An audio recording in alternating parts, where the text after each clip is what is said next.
Okay. I'll just have to, because I have to change the settings, so I'll just rejoin the meeting in a second. Okay, sure.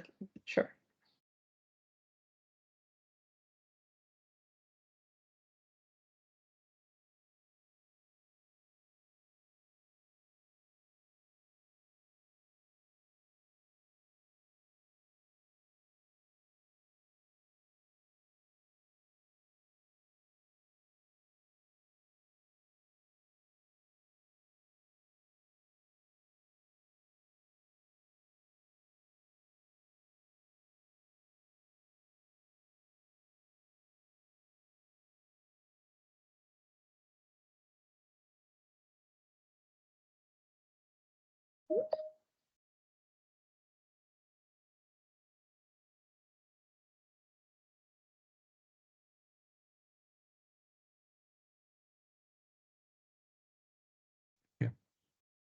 Okay, perfect. And Mr. Hamad is also with us now, and I'm just making sure he's a presenter with us and he has access to his mic.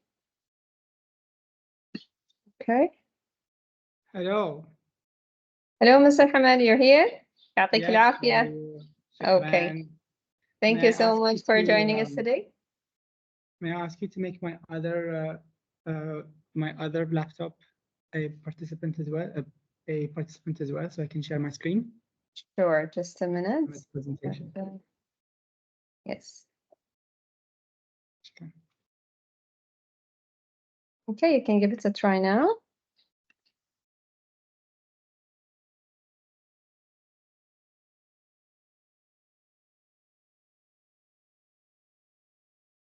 Okay, all set. We can start. Can you try that again?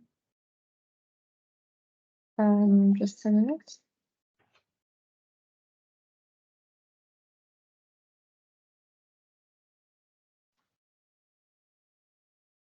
Yes. Okay, working now. Yes. Okay, thank you so much for joining us, Mr. Hamad and Mr. Mohamed. We're going to start. Let me just introduce our speakers for the day. Mr. Mohamed Dadabhai is an architect and a designer at UN in Habitats. Mr. Mohamed is a participating or practicing architect with his bachelor in architecture and a dual master in building technology and sustainability. His background is in the intersection between architecture, construction, building science, and he has published research on net zero carbon concrete. He's along with his research partner Hamad, and they have been actively researching on ways in which Muharraq can be a more walkable and a greener city. On the other hand, Mr. Hamad Al-Mannai is a Bahraini designer and a practitioner physicist. He studied radiation physics and philosophy in Wollongong University, Australia. His physics work is concerned with accelerating quantum particles and photons and linear accelerators, and his medical and radiopharmaceutical purposes. His design direction is influenced by his science background and his interest in architecture and urban design. Hamad's work primarily focuses on objects, product design, and interior design. Thank you so much, both Mohamed and Hamad, for today's session. And I'll leave the mic for Mohamed to share his screen and his mic. Sure. So thank you everybody, and sorry again for the slight delay. Me and my partner Hamad, it's our pleasure to share this relevant discussion with you. And actually, we presented it in December, right, Hamad? In a little late December for the first time, and it's good that it was never recorded. So I guess this is our finally like our time to record it. And so Sustainbuild was a project that me and Hamad have been researching for maybe 2 years. It started off as just like friendly discussions between two friends, but then of how valuable we saw the discussions were going, we said, let's just make this into a research. And here it is today. We basically have chosen Muharraq as our specific site location, and we reimagine it to be the smart city. So without further ado, I will give Hamad the floor to start, and I will be discussing in the second section of this proposal on the building intervention strategies. Thank you. Happy start of the week, everyone. Thank you, Dr. Nihal. I'm really happy to be with you, and I really love your work, Smart City Bahrain. The way we want to approach this is we have divided this conversation into two sections. The first section, I'll be talking more about ideas, theory, and things, and basically fixing the way we think. And then Mohamed will, he's the architect and the practicing construction architect. So he'll talk to you more about the physical material building of cities. Another way to think about it is I'll be talking to your heart and Hamad will be talking to your mind. So my part is urban intervention. And in the first section, I want to talk about what makes a good urban policy. So there's a lot of reasons how we got here in the first place, how we ended up building the way we have built, and it serves us to like look inwards and think whether the way we build is the correct way to begin with.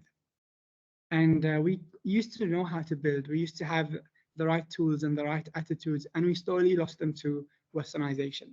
So you want to start from the basics. We want to propose changes that prioritize walking and mass transit. And we wanted to pick Muharraq as an area of concern. And this was ahead of the focus shifting towards Muharraq. And the reason we picked it is because me and Dadabhai are both very familiar. This is our city.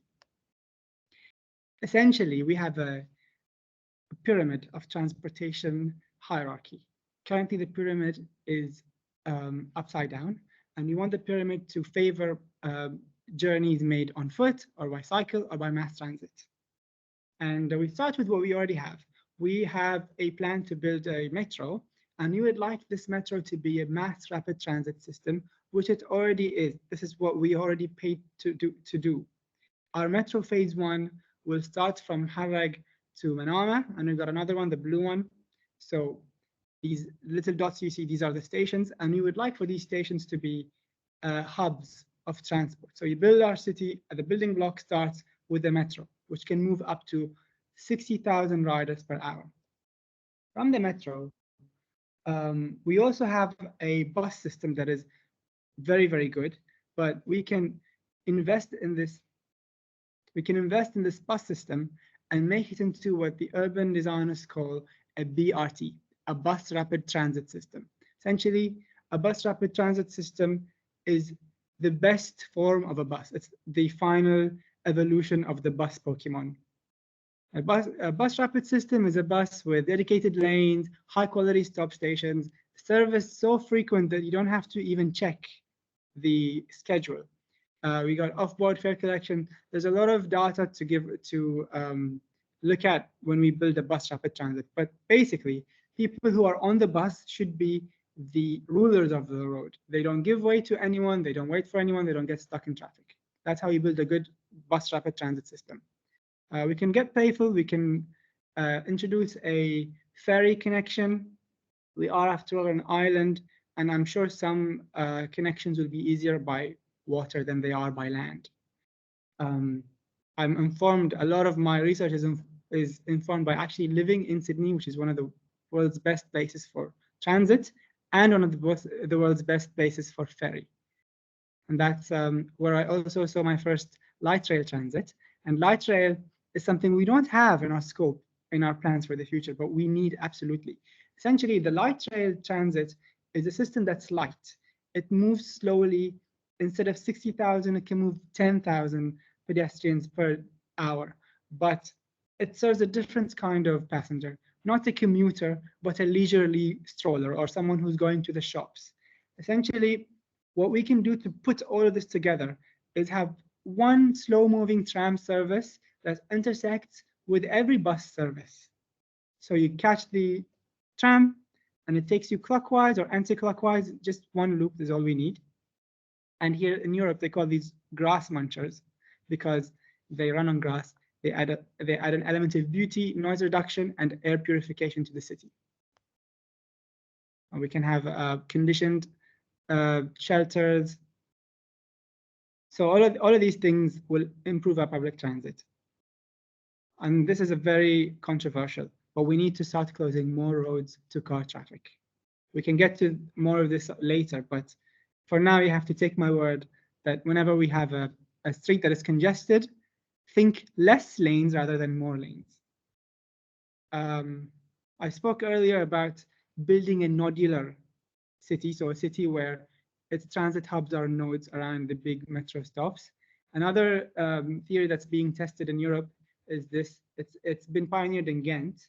Basically, it's a Ghent-style circulation plan that divides the city into zones: blue, green, yellow, orange. And essentially, it goes back to the upside-down pyramid, where if you're driving a car or a private vehicle, you can't go from one zone to the other directly anymore. You have to be inconvenienced. You have to exit the city and do a loop around the city and then go to your zone. So anything we can do to inconvenience cars is a step in the right direction when you want to build a proper city. To the extent that cars exist in the future, they need to be tiny. Big cars cost us more in terms of space. And this is a smart car. You see it all over Europe. Eventually, like when we push this sort of car and it becomes the norm, we have more to gain from it. And this is the bike of the future. It's an upright Dutch style bike. The more bent you are as a cyclist, the more your risk tolerance is. The more upright you are, the more leisurely you are. And this is the cyclist you want. They consist about 50% of the population. And these cyclists are never going to cycle unless they are sure that the entire journey from point A to point Z is segregated from cars. And even our delivery trucks and our utility trucks can be swapped for e-bikes and e-cargo bikes. In the next section, I want to talk about what makes it good outside. So we got everyone outside, we got everyone walking, but then what? Well, how do we design the right outside? And I'd like you to allow me to read from the slides. The first point is a bit revolutionary to say in Bahrain, but we want actual pedestrian space. So this is step one, the first thing to tick on our boxes: spaces to talk and to socialize and to do these things comfortably. Because good streets are not just connections from point A to point B. They are distinct spaces with room for activity. They would like shading and comfort. If the street is shady when it's hot, or if it's exposed when it's rainy, then it's going to deter pedestrians. We like a sense of enclosure. Good streets make you feel contained. There is a golden ratio of width to building height that makes people feel like they are enclosed and comfortable, and it's around 1:1. And you see this all over. And in Muharraq, you can see this and experience this feeling in Suq al-Qaysariyah because it's 1:1. And anything up to 5:1 is also acceptable. We like transparency. We like windows. We like shops and storefronts that have windows. They're more stimulating than blank walls. They invite you to slow down and to window shop and to browse. And it creates a livelier street and creates the ability to see a baker baking bread or a cobbler fixing shoes. Pedestrians like to see life around them. And small businesses do better when streets are pedestrianized, because transparency invites you to say hello and ask the seller what they're selling. And I'll let Mohamed go more into the economies of strong cities. But I'd like to talk about the psychology of a city, because it turns out that even casual acquaintances and seemingly low-stake connections like your baker and your barista were significant in long-term happiness. We have designed cities like Muharraq and Fa and Manama. We designed ourselves into isolation. And so we don't have constant interaction with our baristas, with our neighbors, with people when we go to the mosque. But the longest study on human happiness that's done by Harvard for longer than 70 years, it found that every connection, even the casual ones, made a difference in our happiness. So you have to examine how we build our cities. And good cities have art and beauty. I purposely included some art from Muharraq to show you that we're already stepping in the right direction. We also like a sense of a high entrance frequency. So lots of doors, lots of entrances, people going in and out in the street. And active frontage is a closely related term, but we want the houses to be close to the curb, the way they used to be built in Bahrain, not behind lawns and front lawns and setbacks. In fact, here's a picture that can put things into perspective. In the left, we have a street with both sides active frontage, semi-active frontage, and a blank frontage. Streets with an active frontage are safer, friendlier, and more walkable because they have less crimes, less antisocial behavior. You can always imagine if you are a parent with kids, then you can say to your kids, I will be allowing you to play outdoors when it's safe. It's safe when I'm there to watch you, or if my neighbor who also has kids is outside watching their kids. Now imagine in a very active street, this goes on to the second and third and fourth neighbor and the baker and cobbler and the the shopkeeper. All of these people have constant eyes on the street and on your kids. So in a sense, we lost our identity when we stopped playing together in the streets as kids. And we did that when streets became unsafe. And now we're wondering what our identity is. So it goes way beyond just designing a street that has good transport. It's about our identity. Good streets have green cover, they're leafy, and trees offer weather protection. And we are also stepping in the right direction. We have planted hundreds of thousands of trees in the past few years. They have symmetry and complementarity. They form a cohesive streetscape. We can do what European cities are doing and ensure complementarity of buildings by having them go through a planning committee process. So no longer should Bahrainis be allowed to build a coliseum as a house. On the other hand, we can't have our streets be too regular because it feels rigid and soul destroying. And we need compactness in cities. Compactness is the single most important measure for why people use public transit when their house is close to their destination. We have a false impression that we want to be far away from other people, but that's a new belief. A walk through Old Muharraq will show you how compactly our grandparents lived, regardless of wealth or social class. You can see here on the left how compactly we used to live, and on the right now everyone's so far from each other, and it's very soul destroying. We like good lighting because they make streets feel safer and more inviting. I took this picture, and you can decide which way you would like to go based on the lighting itself. Better lighting makes for a better city. And we can have lighting that doesn't feel like Formula One races, and we can have lighting that doesn't disconnect us from the universe and the stars. Good streets are scaled for humans. This is called a Googie design, and it's the design of West USA, California, and it's basically the design that we make to grab people's attention when they're in their cars driving 80 kilometers per hour. But as pedestrians, this makes us feel out of scale and uncomfortable. Good cities have orientation and mystery. Like Muharraq, you like to get lost, you like to wander. And humans, they also want to see visible life. They want people to be there, not just a museum. And there's lots of public spaces and barajas in the cities of the future. There's an art to the public square. It needs to be around 30 meters to feel cozy. Otherwise, it feels too crowded.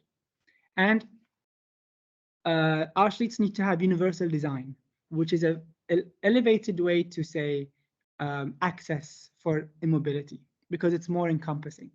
If we want everyone to participate in public life, we must design and build an inclusive public realm that is accessible to all. Public life can't just be available to the able-bodied, young, well-to-do, and healthy. Usually, the needs of people with disabilities are an afterthought when designing spaces.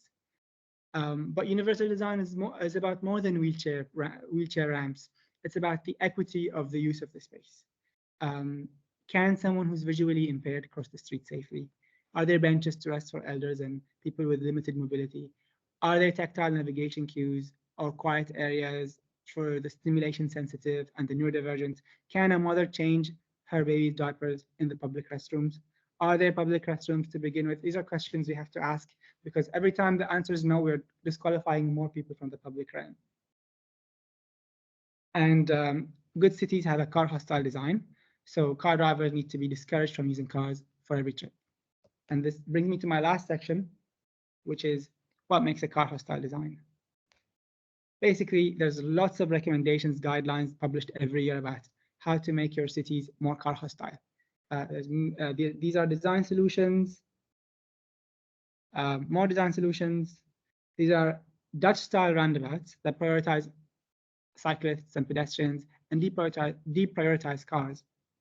Here we have designs of raised crosswalks. These are the recommended intersections that make the private vehicle driver feel like they are no longer in their own zone. Now they have to slow down and look at traffic.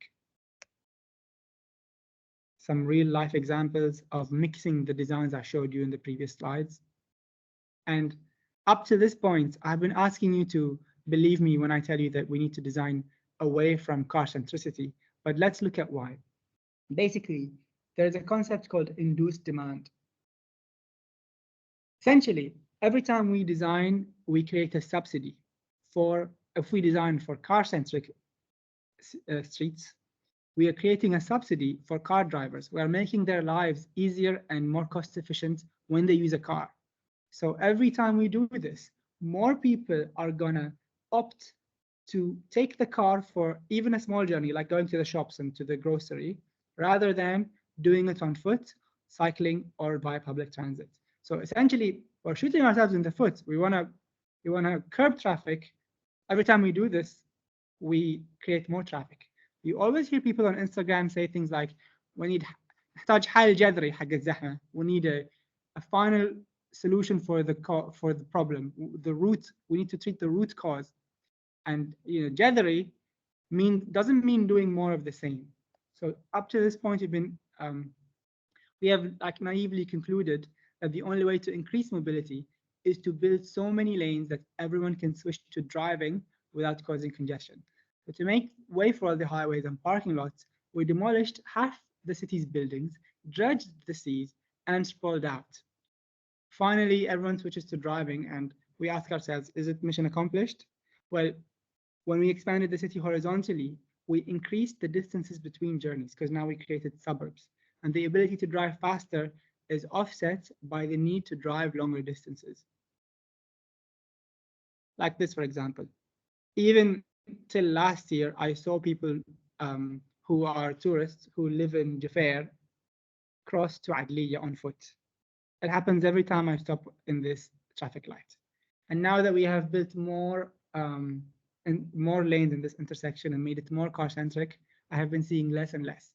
And every one of these people who isn't crossing to Adliya on foot bought a car or used their car to go to Adliya. So this is a live example.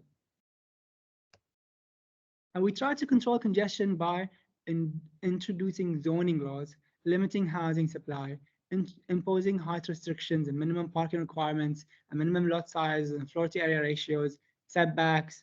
And now that we have done all of this, even if we say, have we succeeded? Well, let's look at the city before and after. This is before up, and this is after, before and after. And this looks very familiar because that's what you've done to our cities. Thank you for your attention, and I'll leave you with Mohamed. Thank you so much, Hamad, for your presentation. Just would like to remind the audience that if you have a question that you would like to raise, you may type it down on the Q&A part of the meeting, and then we'll take all the questions after Mohamed finishes his talk. Back to you, Mohamed. Perfect. Thank you, Hamad. Can you all see my screen? Yes. Yes, we can. Okay. So let me just go to where Hamad was.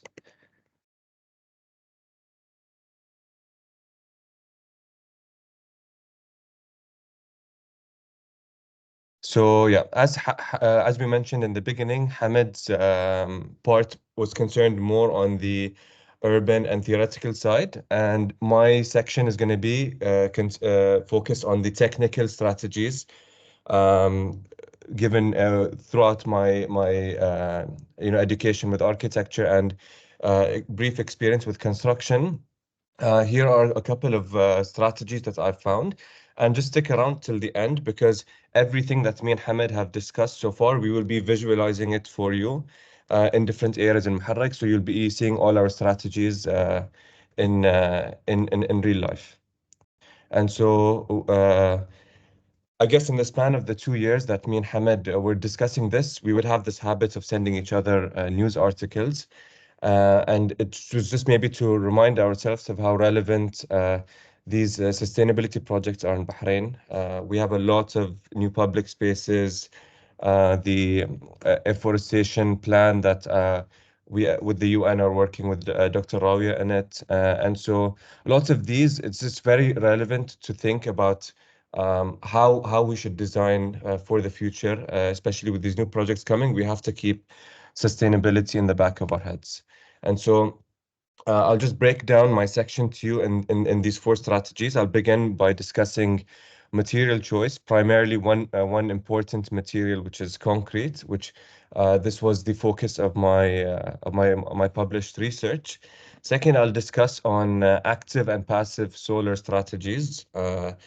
Next, I will discuss the urban heat island effect, which is the most important, I guess, question we get asked is what will we do about the heat and why can't, then how can we walk when it's so hot outside? We have a few answers for that. And lastly, modularity. So this chart explains my research. In case maybe some of you came to my talk last week, I discussed in more depth, but in a nutshell, my thesis research had to do with categorizing all the different types of methods that we can reduce the carbon footprint of concrete. And so I created this Excel sheet with different functions inside that basically highlighted different kilograms per CO2. And so if you would choose your regular concrete with a certain type of cement, aggregate, so on and so forth, in the end, you would receive a cost for the slab per meter, and then the weight and the carbon reduction percentage. That was the goal of the research. And so I summarized that table in a bit more of a visually appealing, sense. And so you can see that concrete is more or less has these five main components. The cement, which is responsible for nearly 80% of the CO2 from the concrete mixture, is the most important part. Then you have your aggregate sand and water, which are just there to like strengthen, I guess, or fill in the holes in concrete. And one important thing I want to discuss about concrete just before I get into it is why are we discussing concrete? So the urban cities in the world are responsible for nearly 70% of the CO2 emissions. From the urban cities, everything more or less is built with concrete. It is the second most consumed material in the world, actually, after water, and responsible for nearly 8% of the CO2 greenhouse gases. So that's a big material, and it's something that we really should focus on, especially in Bahrain. Everything is built with concrete here, and we're so familiar with it. So going back to this, I chose these two techniques, so carbon capturing and a bubble deck sort of formwork, and I used this to create my first proof of concept. And so, to those of you who don't know what carbon capturing is, it is a new method that has to do with sequestering the carbon dioxide from the cement making process. And so, what this does is that it takes the carbon dioxide, it creates it into a powder, and then re-injects it back into the concrete mix, which yields a 60% less use of cement because you're offsetting it with this carbon dioxide. You get 30% more strength and 80% less CO2, which are it's a threefold factor, and it's a win-win from all sorts of angles. And Carbon Cure were the first people to actually develop this technology. They're based in UCLA, and they're selling their devices for just $8,000. So coming to the formwork, now we discussed the carbon capturing. The formwork that I was using for this experiment, I wanted to focus on the bubble deck, which is just creating different plastic voids within the concrete slab. But then I wanted to reconfigure the sizes and the spacings of the bubbles just to show some sort of variation, or how much further can we push this existing method. And so I use Grasshopper, which is it's a parametric software. It allows you to control the number of circles, the sizes, the spacings, etc. And using Galapagos, which is it's a plugin basically for Grasshopper, I created 5 different iterations of this spacings of this configuration of the balls, and I found that the optimal spacings was yielded a 5.62% reduction in the volume basically. And so I went ahead with that sort of distribution and created a proof of concept. So I used ping pong balls since it was the most similar to the actual bubble deck balls that are done on the industrial scale. And I laid it out in between these 2 meshes that I sandwiched that can also act as a sort of reinforcement. And I found that basically from this, I got 23% less cement used. That means it was uh, lesser in weight, it had less cement in it, and it had the same strength because of the reinforcement inside. So just a proof of concept to show that how you can combine these different methods of lowering the carbon footprint of concrete. And so I got 23% less. So that was my concrete research. I'm going to move on to talking about active solar. The first and most important strategy, I think, for active solar is facades. So active facades, maybe some of you are familiar with this building on the left. It's Al Bahar Tower in Abu Dhabi. It uses a very interesting active facade system that opens and closes based on the sun direction. And this is very helpful in countries with extreme climates like ours and حتى في الإمارات, because you can really get a lot with during the daytime. You don't want to let in so much sun, whereas at night those panels can retract. And so I wanted to study the mechanism of how you can recreate such a panel. And so I began with Grasshopper too, just playing with geometries, trying to understand the science and the math of how this works. And it all comes down to how these triangles are basically controlled from certain like pivot points on the shape. And so I try to put this facade on a building and run some simulations. And this is just to show that how on certain times of the day you can see that the panels are wider, and then at maybe 10 a.m. In the morning, you don't want so much light in, then these panels will become smaller. And here is just a visualization of how it would look like. I even took this further to Revit and used a Dynamo, which is Revit's parametric software that's similar to Grasshopper, just to get a more realistic model of this facade mechanism. And so, speaking about facades, this was a competition entry that I had taken part in Amsterdam, and this actually won the competition. And it spoke about how we can actually have active facades that are embedded within the concrete slab itself. So this is not like any slap on one or bolted on. This is actually embedded within the slab itself. So the star of the show was this Peltier junction, which is more or less like a heat exchanger, and it takes any heat from one side and anything cold from the other side, and it creates a current with it. So my idea was that if we were to grid all of these modules and have the cold air from the building from the inside and the hot air from the outside, and we created maybe an entire system of it, then we could regenerate our own energy just from the building facade itself. So I just wanted to figure out how many devices we would need for maybe your average wall slab, and then the price, and how much voltage it can create from one device, given given the room temperature of almost like you can see the outdoor was 31 degrees and the indoor was 31 and 21 indoor. So it would need 126,400 volts to run. It would create that much voltage. And so the idea was that maybe using this, excess energy, we could recycle, water bottles outside the building, just to show as just a sort of idea. And so another concept that I want to bring up is that what can we really do with any excess energy that we have? For example, in the previous project, if your building is producing an excess amount of energy, a new concept called carbon credits actually takes this excess amount. So say any given company has a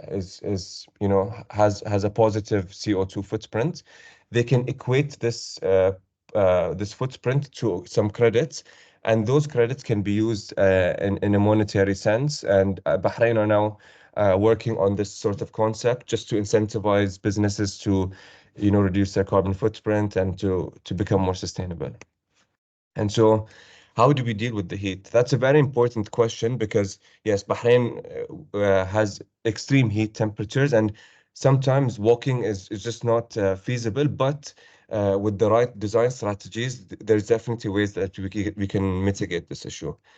And so, in case you didn't know, grass reduces the surface temperature by 24 degrees. So does shade by 19 degrees. And lastly, lighter colored pavements by 4.5 degrees. And so if we combine all these strategies within our city design or street design or urban design, there's no doubt that we will definitely feel some reduction from the heat. Essentially, the feeling of heat is felt by the carbon in the atmosphere. So even from the car exhaust that you feel, or from any sort of heat, that is carbon. And what grass and soil does is that it sequesters and it absorbs the carbon. So what it's essentially doing is that it's taking away this feeling of heat from the atmosphere. And so that's why we can see a lot of projects with afforestation and grass and greenery coming, because subhanallah, naturally it just reduces surface temperatures. And so speaking about the tree planting, I think it's very relevant now. If Dr. Rawi is here, maybe she can also give us more feedback on this. But it's very important to choose what type of trees we use. Although palm trees, they're our favorite trees in Bahrain, but one could argue sometimes they're not the most efficient when it comes to providing shade and water. It consumes a lot of water, doesn't provide shade, and so a lot of the trees that we're planting now in Bahrain are trees that provide ample shade for the street and don't consume that much water. So I just made this like small infograph just so also whoever maybe is not familiar with just tree typology, just to know that there are different trees and different trees can yield different benefits. And so I worked on a few like informal like labor settlements in Bahrain. I'll try to just briefly describe the different concepts here. I try to use a lot of passive solar strategies. And so earlier we discussed active. Active solar means using any mechanisms or any type of machine, whereas passive solar is more just orientation and design. And so the main two ones that I used for this were wind towers for cross ventilation and building orientation to create maximum shade and shadow on the site. So if you can see on the bottom left, these two sites, one, just by changing the orientation of the unit, you can get a lot more shade on the site. And you can see this is the same time of the day. So shade is very important. We said earlier it reduces nearly 19 degrees, and wind as well too can help with just feeling the breeze. And so a combination of all of these strategies put together is a very good way to just reduce heat for free. And so modularity is another important concept in architectural design for all the architects. I'm sure it's a concept that is constantly being brought up with the projects like the Serpentine Pavilion, even with the Expo in Dubai. Modularity was a very important component because it speaks about how fast can you assemble and disassemble a space, and how can you use the space for different functions. Like you don't want your space to just be used as as maybe a hospital. You want it to have a diversity of a primary use. So you want it to be used for anything when the need occurs. So this was another competition that I had won when I did my master's, and it was a COVID pop-up health center in Los Angeles. I designed it in Los Angeles for Bahrain. And so it had to do with these small units that somebody could take and assemble on their own. And so I really tried to study the construction of how you can put certain stuff together. And I think involving the user with their own construction is a very important part about building. It's a very primal thing that we humans, I think, should know, and we should be involved in our own construction. And so these are the different floor plans for the units. They can be used for shelter or storage or hygiene. And then I wanted to, it's kind of like symbolize them with colors so that people could know what the function of the space was just from seeing it from the outside. And here, this is the third part of our presentation. I'll let Hamad open his mic so we can maybe both discuss it together. And so here we will be visualizing certain areas in Bahrain with all these concepts that we discussed, starting with Al Ghos Highway. Yeah, this is really my favorite part. Thank you, Dadabhai. And the reason it's my favorite part is because it makes all that we have talked about feel real. This is a view. I'll start with this view because it's a highway, Al Ghos Highway in Muharraq. And it's essentially the highway right next to my house. And if you squint, is it you or me? You can take the wheel with the presentation. Okay. You squint, you can see my house on one side and the closest mosque to my house on the other. And that is a mosque that is 200 meters or less away from my house. But I have to walk 15 minutes to where I took this photo, which is the pedestrian footbridge, and then walk up 4 stories and walk down 4 stories and then walk back to the mosque. I'm saying this so that you can conceptualize how hard it is to cross this 200 meters highway. So we removed the car-centric lights and palm trees, and we added colored bus lanes. Now we're going to upgrade the bus lanes into a BRT with the shelters, with the segregation from the vehicles. Bus stops. Yep. Bus lane dividers as well. I think this is something important, that you want to really prioritize the bus driver so that cars don't swerve in and out of these lanes. So you give them the priority. And really, this goes back to what I told you about subsidy. So when you subsidize the street, people who are using the bus are going to be using the same lanes as people who are using the cars, and they will not be getting any favorable results from using the bus because the bus will be stuck in the same traffic as the cars. So you all make sensible financial decisions, and when we calculate it in our head, we're going to think it makes no sense for me to ride a bus and go through all this traffic like everyone else on top of the inconvenience. So I might as well huff and puff and gather 800, 900 BD and buy a beat up car and not use the bus. Same with cycling. We added colored cycle paths. Yep. Extended the pedestrian paths too. Remember when So I you can said see. Pedestrian space? This is an example of a street that did not have pedestrian space, like #1 on our list. And you can go and look when you drive. No, not many streets have pedestrian space in Bahrain. Bollards are my favorite invention. They basically make the consequence of trying to get into the lane that you're not supposed to real. They will break your car. So we added bollards to protect the cyclists. And like we mentioned earlier, changing pavement to lighter colors as one of the strategies. That's something easy. I think it can be done on a very early like design level. Same cost the same price as the other bricks. So we added the bollards to protect the pedestrians, not only for the cyclists, but um, recently, like a lot of news on pedestrians being in accidents involved with cars. And so this is something very important that we protect the cyclists and pedestrians both. And then you have Now we're your, showing you people using it. yeah. And it's the old saying of build it and they will come. Now we added the light rail transit that I have mentioned to you before. So 2 lanes, light rail, and I've seen a lot of people tell me about how pedestrians can't walk in the middle of the street, but there's no rule against it. We looked it up. There's pedestrian spaces in the middle of many streets in many cities. I think what people who are responding to this are assuming is that the street is going to be the same street that they know, but it won't be. It will be a totally changed street with a totally changed speed, and we will enforce the speed via next. Raised crosswalks and trees and all the design interventions that we show you, that the car hostile designs that will induce reduced speeds.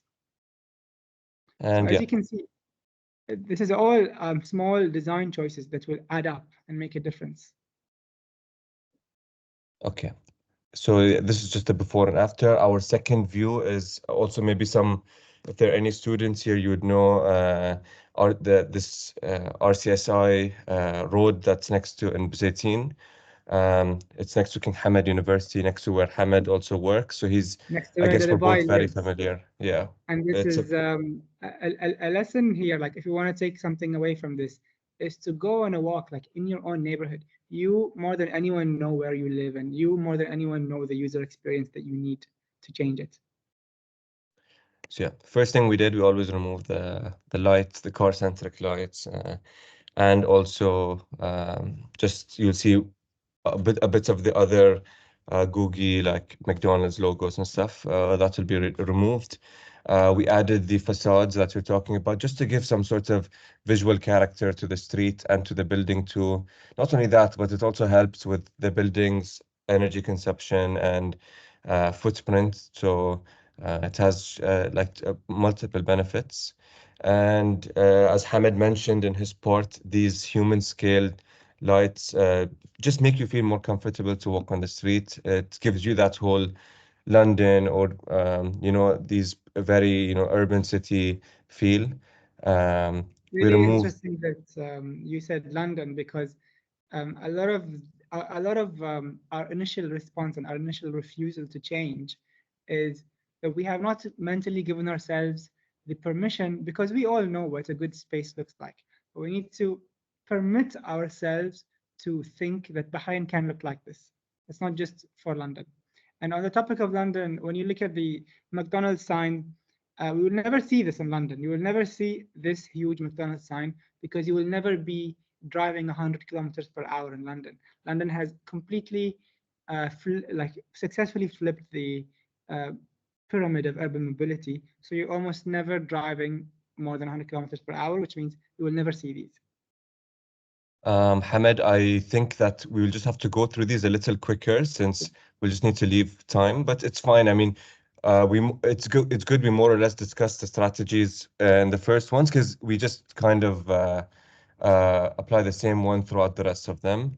So you can see that we added the metro as well, just so you can understand that this is one of the places where it will cross the bollards and bus stops, as well as the crosswalk, as well as the dedicated bus lanes. One important feature we did here was that we actually paved this entire right side just so that we kept the You can do a circle. cars. Cars can do a circle. It's fine to inconvenience them.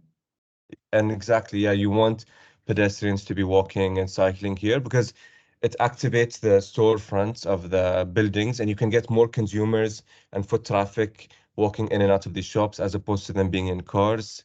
You want your bike facilities and awnings for your stores so that they don't get too hot and people can walk underneath. and your trees. And here you go. This is the before and after, and you can just see just with certain design changes how you can really activate and welcome the space for different pedestrians. Next, this is a quicker one. This is right opposite Green Corner and Muharraq قدام دور جسميس. So just removing these what do you call them, like cones, I guess, or They are plastic bollards as bollards. well. If you have some cobblestone, because that's just more inviting for people to walk on, bollard so that cars don't enter. And then we've automatically just created the space just for pedestrians. It's better that the cars stay outside, and either ways, it just gets inconvenient when humans and cars are just using the space at the same time. So we just keep it for the users. And here's the before and after. Now This is this my one. pet one, because we have actually banned cars from the streets in our visualization. Go for it. So we, yeah, like Hamad mentioned, this is a bit of it's a bit of an aggressive one because we've proposed that the old Muharraq Bridge is purely just for transit and pedestrians. So how about we just make this entire thing like just for your ideal like public, bridge. You have your ferry stops. You have this grassed completely, so it's more welcoming for people to maybe use a public beach or just to relax. And I then don't you think this have, is very aggressive because we have a bridge every 200 meters. So might as well keep, yeah, yeah. no, it's true. It's one way to think about it, and if it helps just move people faster, because that's the thing with public transport, the rates of people they move is just so much more than cars, and so maybe this would even help solve traffic in other areas of Bahrain. So here's the before and after, and lastly, this is our Bin Muttar view from the wavy car park building in Muharraq. The So concept in this view is that when we are driving, we are using the slow way of thinking, or the fast. I keep confusing them, but it's when we do it in autopilot. We do it on autopilot because the design of the street has made it very safe for us to drive a car. So we think that that's what we need. We need to keep designing safer streets. But this is a method that has been shown to work, and it's basically reducing the signage, reducing the design features that are meant to protect drivers. And what this does is it activates them, puts them in a space where they're driving alert and in the focused mode. They're not using their cars, they're not using their phones, they're not using the radio. And you can click to show them how it ends up looking. But it's a mixed use. So cars and pedestrians are using the intersection together. And this has been shown to promote safer driving at intersections. Thank okay. you. Thank you so much. I'm sorry if we went a little above. We tried to, this is the shortest version we've ever done of it, but yeah, we were happy to have hear questions and thoughts on this. So thank you so much. Thank you so much, Mohammed and Hamad, for this amazing visualization and ability to take us to a better future in Muharraq as an example. I think we have one question from Mr. Abdullah Al Khalifa in the chat. Let me read it aloud. I'm just admitting a few more people. Okay, and the first question asks about the blue color. And what is your views of lowering ground temperature on roads by coloring the surface with the blue color? Qatar seems to be doing a test on some streets using that color. So what do you think about that technique? Hamid, I'll go ahead and answer if you don't mind. Yes. I think, yeah, definitely blue follows in that spectrum of cooler colors. Whites, the blues, the very light yellows, and I think I specifically haven't seen like the blue color being used, but I'll look at this example in Qatar. I'm definitely sure, and it's a strategy that could help. I know that in California, I think certain areas have been doing it for their highways, and for Saudi and Riyadh, they've started to do it for their public spaces, and they've gotten amazing results from it. So yeah, I think blue, since being a cooler color, I think it could definitely fall under the same like umbrella of color that we could use. Okay, Hamad, would you like to add to this or? Yes. I'm very happy that Qatar has been brought up because When I first started the lecture, I was talking about how we need to delink ourselves from just copying whatever the West is doing. What Qatar successfully achieved in doing is that they built a very forward-thinking research center in their QF University, Qatar Foundation. And they Yes. have used the urban design research that they themselves have conducted on their own country, and then they applied that to their own country. And that's why they have such good results. Thank you. So that's the power of research. Thank you for this answer. And thank you, Sheikh Abdullah, for mentioning this good example. I have also another small question, if you don't mind me asking, but how much do you think would it cost to actually transfer Al Ghos Road and adopt all these amazing strategies you have mentioned? Have you ever thought of Yes, cost barrier? surprisingly, it will cost you much, much less than what it costs to maintain it for cars. I know why Hamad is smiling, because every time this question gets asked, the keyword is cost. Every time I get to say my favorite response, which is nobody ever asks about the cost of building or expanding a highway. We have made it so normal and mainstream to keep paying for our car-centric culture, even though it is the least efficient way to build. Nobody has ever asked about the cost of a highway or whatever, anything to do with cars. And the minute we say we want to just add a little bit here, a shade here, who's going to pay for it? We are paying for it regardless. Now, the thing is, you cannot scale an inefficient system, meaning that if I am selling you one orange, and if I'm making a loss of 100 fils per orange, and if I scale it to 1,000 oranges, I will keep selling you at a loss. So why are we spending money on the least efficient system? It cannot be scaled, no matter how much money we spend on it. Now, when we build for transport, in fact, lots of the cost is not fronted by us because we have the build, operate, the way of building. Like when we built our metro, not a dinar of it came out of Bahrain's budget. Okay. And so on. So there's ways to do it, but more importantly, now that you have asked me the question, don't get into that way of thinking, because who does it serve? It just serves to perpetuate the way the status quo. I think it's an important part to be included in your study, because you want to package it in a way and market it. And I think with marketing, always people would ask for it, because as you mentioned, it would not cost them as much. In reality, it might be actually more rewarding for them, because you mentioned the small businesses that lie on the side of these roads. When you make it a walkable area, these businesses would actually flourish. So the community itself will get to know each other. More businesses would be open, more stronger social, cultural connections would happen, and that definitely would have its long-term good effect on a community. So Yes, and there's cheap ways to do it as well, Dr. Nihal.